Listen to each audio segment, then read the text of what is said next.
Did something.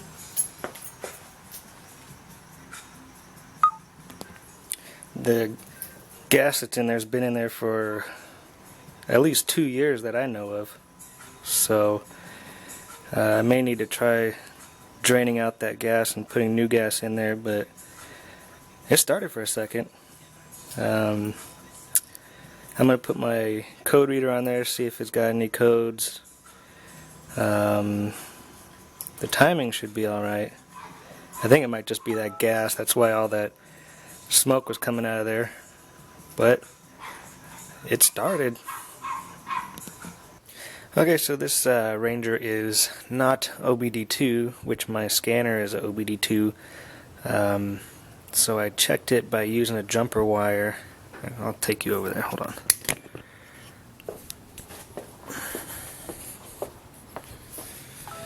You set up your jumper wire in here. These plugs are inside this box that's right next to the fuse panel. It says EEC test on it. You take the cover off, you get these two plugs, and you want to throw a jumper like that, and then go inside, turn your key to the on position, and then count the number of flashes that the check engine light flashes. So I got a 214 code, and I looked that up, and that says it's either a faulty cam sensor or a faulty crank sensor. I'm thinking it's the cam sensor because I was kind of rough with it when I was taking it from the other engine and putting it in this one. So looks like I might be getting a new cam sensor. Alright, so I've been fiddling with a bunch of stuff here, and I've just been getting the same result. So, you know, I've checked and I've double checked everything, and I've concluded that it's got to be the gas. I mean, I know it's been in there for 2 years, and who knows how long, you know, this truck's been sitting at the junkyard. If you remember, I bought this truck from a junkyard. It was in line to get crushed, but so today I'm going to drop the gas tank, clean it out, put it back, put fresh gas in it, put that new fuel filter in that I got, and hopefully that'll fix the problem. So first I've done I relieved the fuel pressure, and how I did that is I pulled the fuel pump relay, which is this one right here, as you can see right there, fuel pump relay, and then I cranked the engine over for about 10 seconds or so, just to make sure all the fuel's out of there, and then went back to our Schrader valve right there, and put a rag underneath it, stuck it with a screwdriver till there was no more gas or air coming out, so there was no more pressure. And then I came down here to opened up the fuel cap, then came under here, and I sprayed all the bolts with brake cleaner, scrubbed them down with a wire brush just to kind of get any rust or anything that's on the heads of the bolts, and then went back with some penetrating oil, sprayed all the bolts, let that sit for about an hour, sprayed them again, and now it's been maybe a half hour. So going to get to work on this. First you got this bottom skid plate you got to get off. And I believe that's this one, that one, and then there's two on the other side. I'll show you. Then after that comes off, you got this metal shield around it, because this is your gas tank right here. So you got this skid plate, this metal shield, then your gas tank. On this metal shield you got a bolt here, and then the rest are on the other side. So I'll get over there and show you. But hopefully this fixes my problem. Alright, so here's the other bolts on the other side. For the metal skid plate, there's a bolt. Comes up to the side of the frame there. And then the other one is there. And then there's one directly in the middle on the back over there. So I'll get this skid plate off, and then we'll get the metal shield off, and then we'll get the gas tank down. I should check how much gas is in there. It might be full and it's gonna be like 100 pounds and crush me while I'm under here, because you know I'm doing all this myself. So let's get to work. Alright, I checked the fuel gauge and I got about a quarter tank of gas. But I forgot to mention, I need to pull these 3 bolts out of here too, and then the filler neck will drop down in there. Alright, so I lied. The skid plate and the metal shield came off together as one piece. And I also lied about the rear bolt that would be there. That's actually part of the gas tank strap. So this one just had, let's see, 1, 2, 3, 4, 5 bolts holding it on. And this thing is heavy. I'd say maybe 10, 15 pounds. No, it's just more than that. Maybe 20 pounds. So hopefully the gas tank isn't as heavy. Let's see. I'm gonna use a jack to support one end. I'll take that strap off first, put the jack underneath it, and then I'll take this strap off. And then we'll drop the gas tank down. Alright, we got the gas tank out now. It wasn't too bad, actually. The hardest part was getting the filler neck off of here. Everything else came off pretty easy. It's full of crap. I'm gonna clean it up real good. But there's still some gas down in there, so I gotta siphon that gas out. And then we'll get to cleaning this. Alright, to open up this collar here, they make a special tool that goes over this and grabs it and this and that, but I'm not a fan of buying specialty tools that I'm only going to use once. So I just gripped on this real tight with both hands, and it broke loose, so it's not on there too tight. But I need to sweep all this garbage off before I go opening that up. I mean, I'm going to clean off the inside anyway, but that'd be less I'd have to clean. So then I'll open that one too. I just shoved a bunch of rags in that hole. So all that's left is to siphon the rest of this gas out and clean it. Alright, got the gas tank cleaned up inside and out.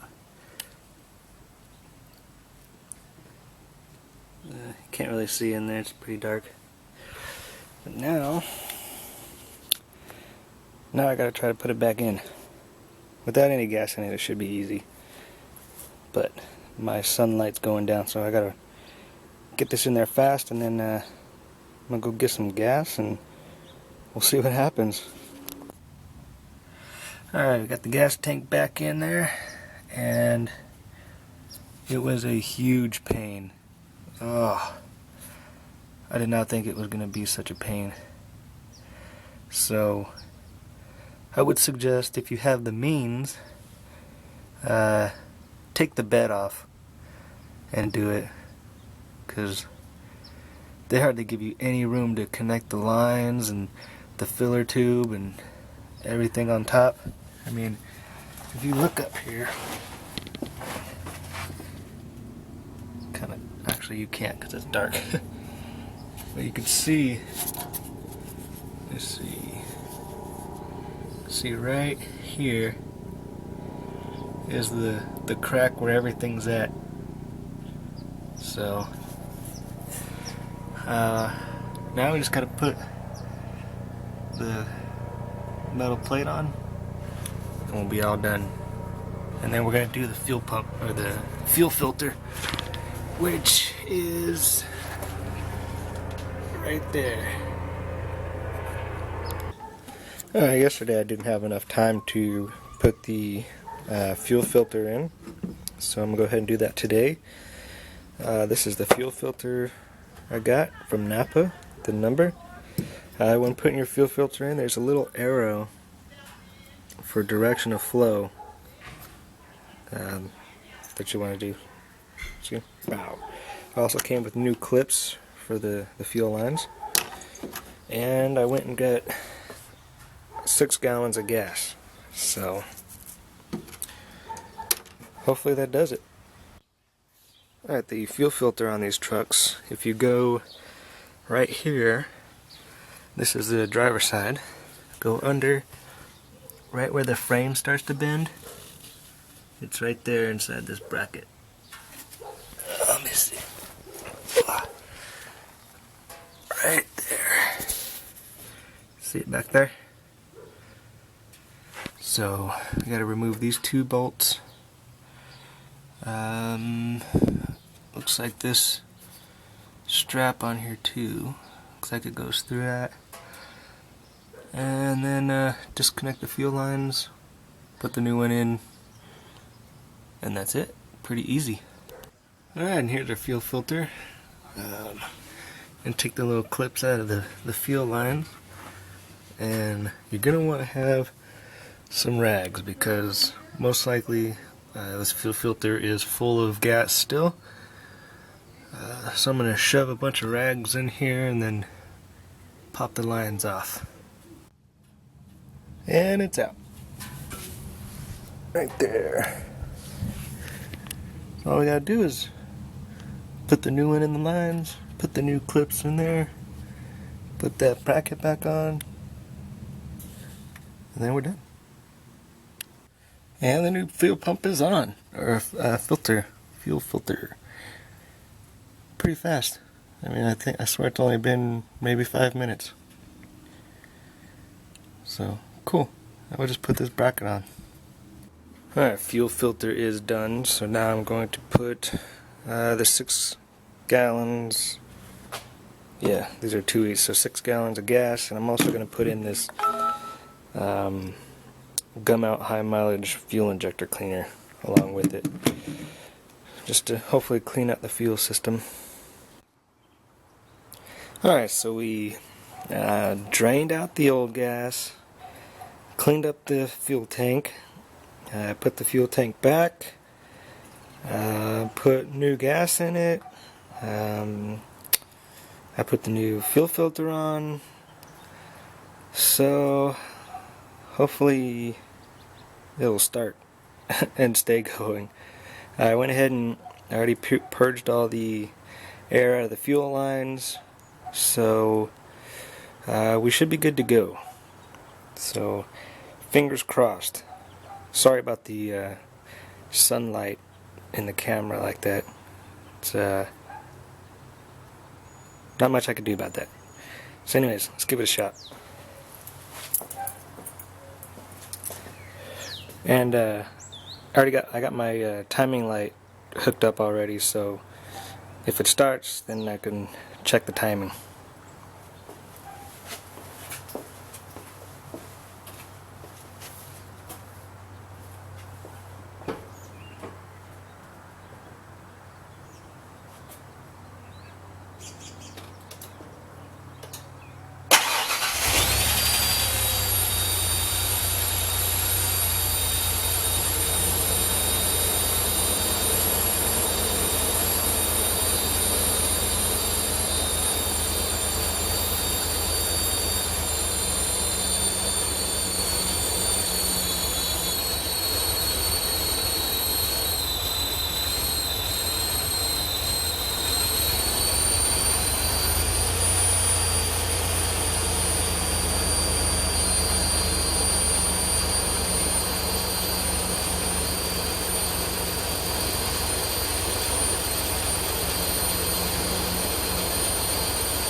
Well, it started up and it was idling. It was idling pretty rough.